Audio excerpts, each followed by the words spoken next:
Hey guys, welcome back to the channel for another episode of Ask Max.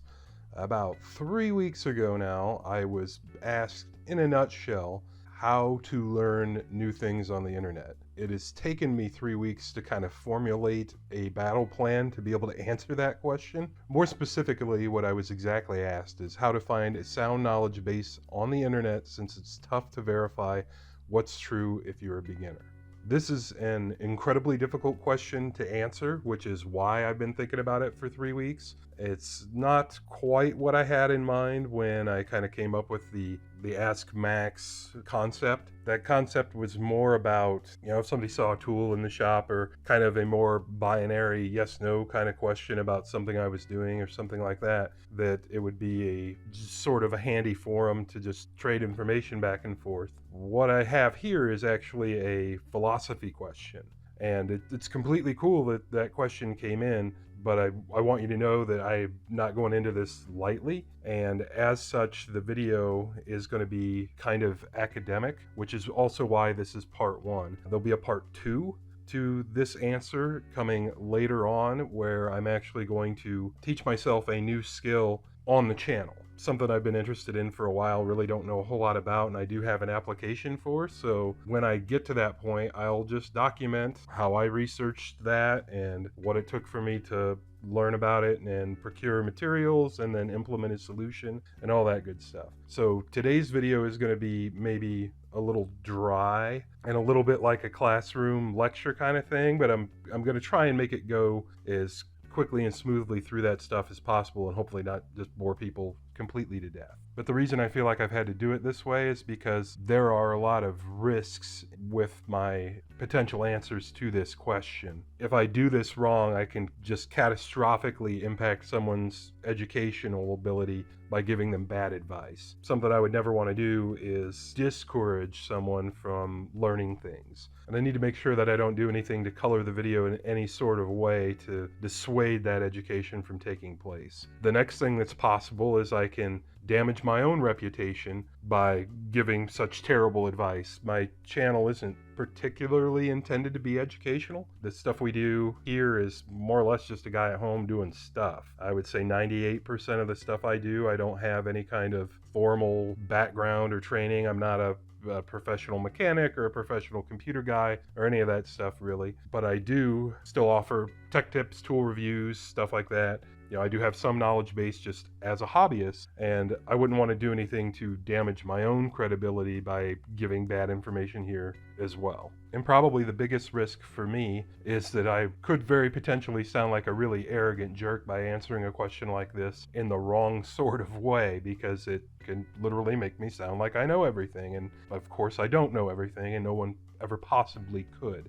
That's why we're in the format we're in on this one, is that I need to make sure I stay on track, and this is one of the few videos where I've actually taken some notes for myself and everything, so I make sure that we get the right message conveyed. And to that end, I'm going to be using some tools and some teachings of people that are smarter than I am. That's probably the best way to approach this, is to just kind of congregate data for you and let you take that data and make of it what you will, without me interjecting a bunch of opinion until the end of the video. The quote on the screen is, "The point of education isn't to know or retain everything you taught, it's to know where to look to recall that information and know how to apply it." So the point of that guy telling me that was that his job wasn't to teach me stuff, it was to teach me how to learn, and that's the approach we're going to be taking here. Good news for us is there's an app for that, and there's been an app for that for like 2,400 years now. That app is the scientific method. It's pretty widely recognized that Aristotle is like the godfather of the scientific method by applying logic to philosophical problems. And since this really is a philosophy question, I felt like it was appropriate to sort of shape the scientific method into a fact-finding tool for basically Google. I will kind of misapply it here and there a couple times, but I think it's close enough that you'll get the idea. And in a nutshell, in one chart, this is the scientific method. Just to give credit where it's due, this comes right from the website of sciencebuddies.org. They appear to be an educational not-for-profit that you should probably go support and all that good stuff. I don't know anything about them, but I borrowed their chart here, and they actually do have kind of a click-through you can go down if you have for some reason never heard of the scientific method before. But just to give you a quick overview, the whole idea here is that we need to ask a question, we need to research it, we need to construct what we believe our answer to be, so something to test. We're going to develop an experiment to test it, we're going to evaluate the results of that experiment, and we're going to evaluate whether or not our theory is accurate. And that's all the scientific method is a tool to help you step through a logic tree to come up with the most correct answer you can.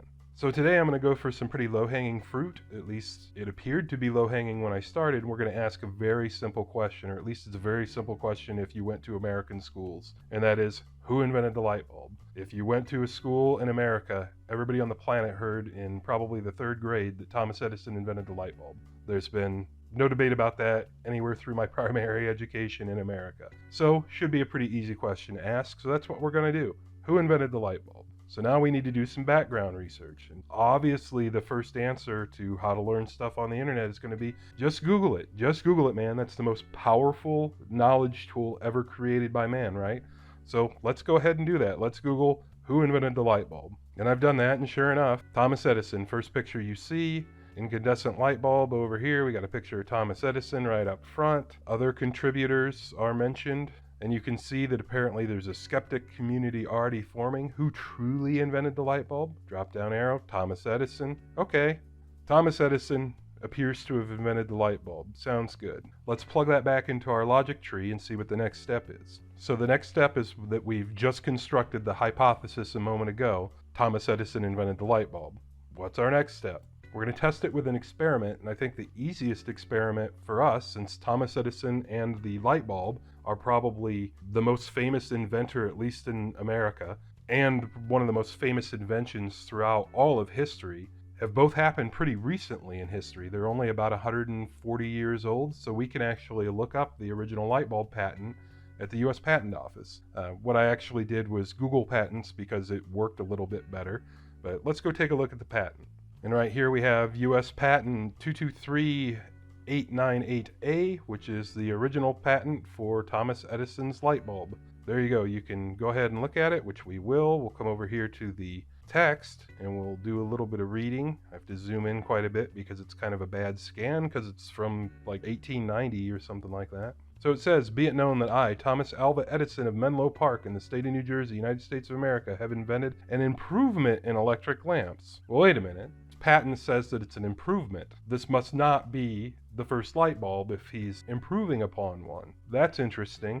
Let's take that information back to our scientific method and see what we should do next. Now the scientific method says, okay, did our test procedure work? Yes, it did. We were able to retrieve the patent information, no problem. Next step, analyze the data and draw conclusions. Our result didn't exactly align with our hypothesis because we've now got new information that leads us to believe that he's not the inventor of the light bulb. What do we do next? So now our experimental data has become new information for us to ask a different question.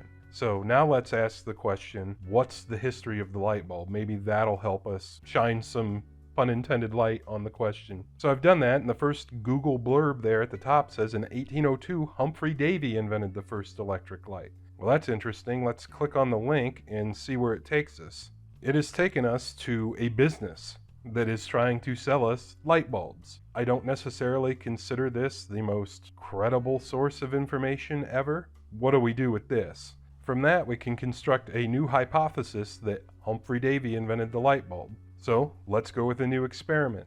Did Humphrey Davy invent the light bulb? So here I am back with our favorite search engine, and the first link says the first electric light was made in 1800, so we already have a discrepancy with our previous source, by Humphrey Davy. Okay, let's click on the link and see where it takes us. It takes us to another business that wants $20 a year to educate us. Their website looks like it's from the 90s off of GeoCities, and in fact has a copyright date from 2000.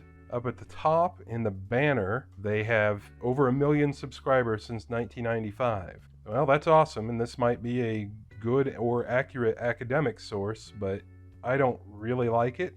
If nothing else, this hasn't been maintained or cared for by anybody in 20 years. And with something as ubiquitous as light bulbs, we should be able to find really good sources for this. So let's go back to our scientific method and see what it tells us about it. So the next thing we need to discover is, did our procedure work? So did our search actually turn up good results? And I'm going to say not really. We ended up with a couple links of dubious quality. They both wanted money from us, and neither one was awesome. So we're going to have to keep going down the rabbit hole if we want a better answer. Let's troubleshoot our procedure again. Let's construct a new hypothesis, and we'll test with a new experiment. Now our new experiment is simply going to be, who is Humphrey Davy? It appears Sir Humphrey Davy was an English chemist who was known for inventing several things. And right down here in our little people also ask, we've got, what did he invent? And right here, arc lamp and carbon arc lamp. And I'll cut to the chase, that is the light bulb that he is credited with inventing. So we've now found a fairly reasonable source for who the man is and what he's credited with inventing. Let's go ahead and click where this came from, and it looks like it's just pulling from Britannica.com, which is a reasonably respected source, so we'll go ahead and go with it. So on that one, I would say our procedure worked. We analyzed the data and drew conclusions. The results did align with our hypothesis that Humphrey Davy invented the light bulb, and now communicate the result. In our case, that just means now we have that knowledge. And what's interesting is, as a stupid American, I'm not sure I'd ever heard of Humphrey Davy before I decided to sit down and make this video. This thing just kind of took turns that I never saw coming. It's really interesting that what I thought would be a pretty basic example to sort of work through a logic process ended up resulting in, for me anyway, new information, or maybe information I was told 30 years ago and forgot. So now let's play devil's advocate for a minute. You've seen me go through all those logic traps and everything else and come up with a reasonable result that in fact did teach me something new.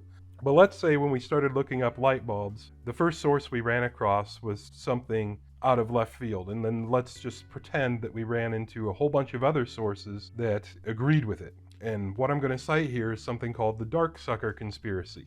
If you've never seen this before, this is one of the greatest bits of 90s internet nerddom ever to come out of a university. What I believe is probably just like a campus newsletter or something like that. But if you weren't paying careful attention, you might not notice this is comedy or satire. And you'll see it came out of a real university, Concordia University in Oregon. What the author here is proposing is that light bulbs don't generate light at all, that they actually suck dark, and they're stealing the dark from your house and selling it back to the power company. And this article is worth a good read because it's just funny, and I'll link it down in the description so you can do that. But the main reason I brought this up is I've actually used this conspiracy theory in a physics paper, in a physics lab report that I was graded on. I received an A on, and I used this theory worked in reverse to prove that it was true in regard to light emissivity. It's okay if you don't understand that, but the point I'm making here is I took a satirical article that is clearly a joke and flipped it around to make the math work for it and turned it into my instructor and received an A on the report. Now, my instructor and I were buddies. I struggled a lot in his course and spent a lot of time with him because he basically pulled me through by the collar and had to beat it through my thick skull. So he got the joke, but all the same, this is a good illustration that you can take bad information and misappropriate it into something that looks correct when it truly isn't. So if you ran across this source from an EDU domain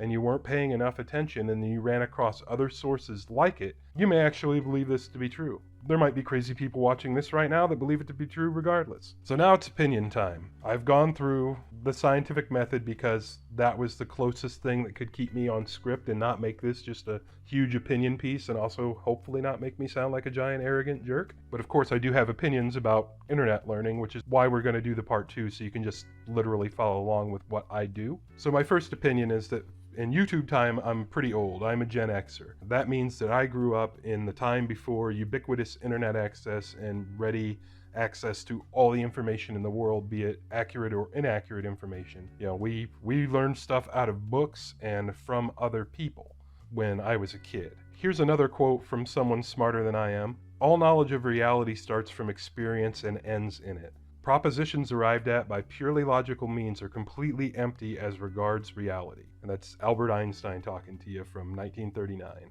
So what he's saying right there is that it's well and good to do all the research in the world that you want and form an opinion and follow the scientific method and everything else. But if you can't apply it in reality, it's completely useless. So everything I've ever learned in my life, be it as a hobby or professionally or anything else, there was a physical person who taught me the very basic set of skills to start down that road. And that physical person who mentored me in whatever pursuit it might have been could demonstrate firsthand knowledge of what they're talking about because they're actually doing it in front of me. In the internet age, we have YouTube where people are also doing that. I do that on my channel where I show you, hey, this is something I'm doing and blah, blah, blah. But people can fake that too. So really my opinion here, and the whole reason I've made a huge effort to keep myself on a one-line track, is if you are an absolute beginner at something, how do you start to learn about it on the internet? You need to be very careful with your path through that. And my real opinion is you should probably take the most direct path you can that will get you to a physical, real person in your area who has a stronger knowledge base than you do.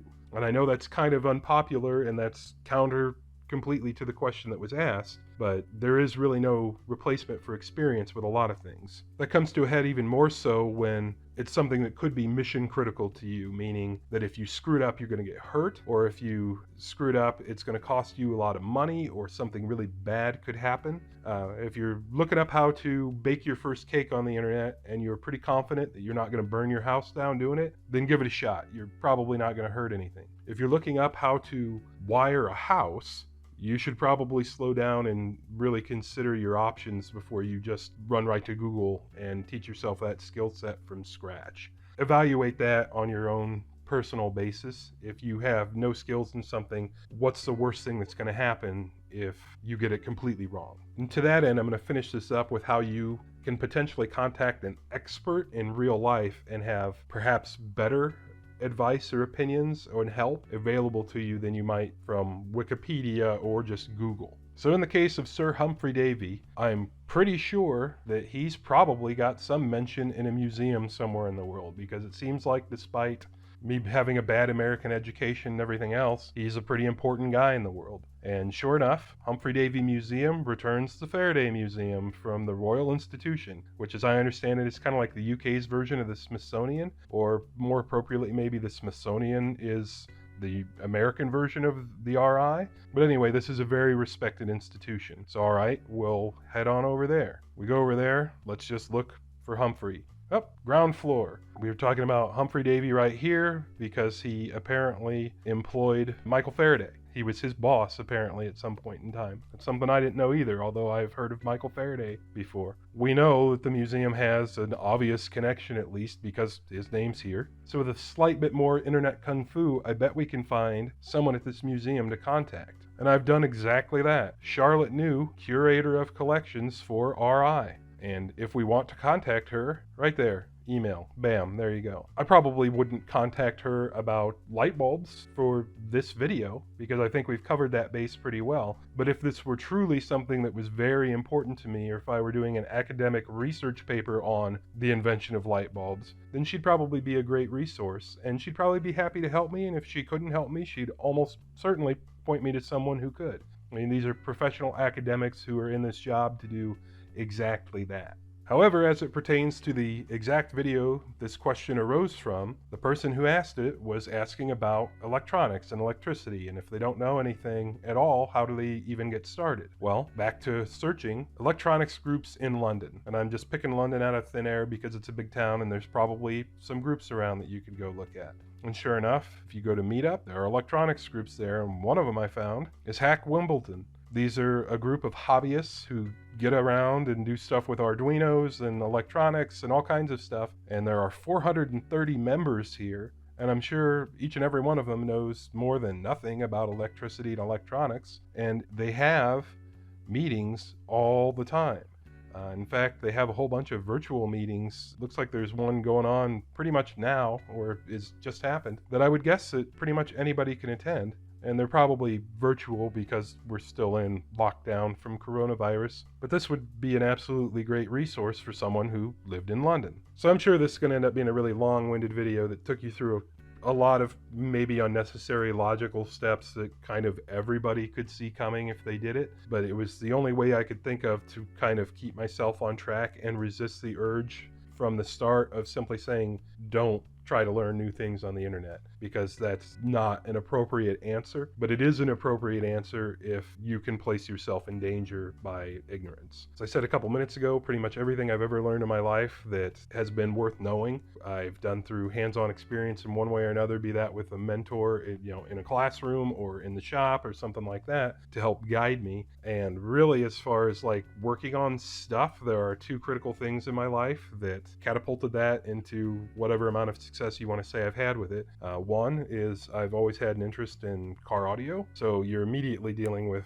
electronics and wiring and cars and alternators and everything else and woodworking. So there are probably 10 different hobbyist skill sets built into just that interest right from the start. So as soon as you go down that road, you're already in the soup, as they say. You're gonna learn all sorts of things you didn't even know you didn't know. The other thing is, about 20 years ago, I bought a piece of junk non-running car for $100 and just started into it. I actually still own that car today. You guys haven't seen it on the channel yet because it's not a project for us yet, but that is far and away the best $100 I've ever spent in my life, was buying a piece of junk car where I couldn't do any harm as long as I didn't hurt myself, and just dive in. Far and away the best money I've ever spent, some of the best education I've ever had. It's going to be a fun project and a fun story for the channel eventually. Those are the experiences where I've drawn the most knowledge from, and most of that did not come from the internet. I will say, in regard to that particular car, that I discovered there's an amazing online hobbyist community for that car. And I actually did make a lot of real world friends and attend a lot of real world community events. And that's really where I started learning the most and getting the most utility from the internet. Really, I would say, when it comes to online learning from scratch with no guidance, take everything with a grain of salt, be safe, be careful. If the risk of failure is very, very low, then go ahead and knock yourself out and try whatever you want. If it's very, very high, try and find the shortest path between you and actual people who know what they're doing, and try to meet those people and be friends with those people. And most of the people that are in interests and hobbies like mine, and probably yours if you found my channel, are very friendly and very open to sharing their hobbies and interests and knowledge with anybody else who's interested. The people who aren't willing to do that will usually make it pretty clear right up front, and then you're just on your way out the door. You go find somebody else. I know this was all really long-winded. Part 2 should be a lot more fun because it won't be academic. It'll just be me doing stuff and sharing with you as I go. And I hope you guys subscribe and stick around for that. As always, I appreciate you stopping in to watch this one, and we'll catch you on the next one. I'm Max, that's Saddington Bear, and we make videos like this all the time. Here are a couple links to some other videos we've made, and we really appreciate you guys stopping in.